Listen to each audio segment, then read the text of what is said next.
Hello guys! So, andito naman tayo ngayon sa time zone Gateway 2. At ito, meron silang Hugsies na XL. So, ang diskarte lang dito guys, tamang placing lang para mapalapit natin yung plushie sa price shoot. Yan, tingnan yung ginagawa ko dito. Hindi natin yan makukuha kagad.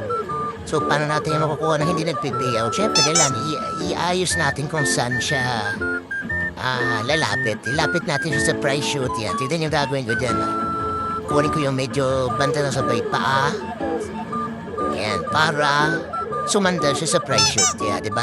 So yan, madali na natin makukuha yan, guys. So, kailangan natin kunin sa ulo para tumulas lang siya dun sa price shoot. So, sa mga ganyang bagay, hindi niya na kailangan hintahin yung payout na tagal at nakakaubos ng load na 1,000 na iniload niya, hindi pa rin niya nakuha.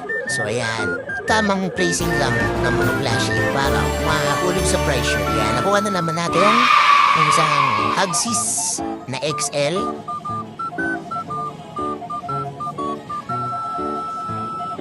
Follow for more, like, share, and subscribe.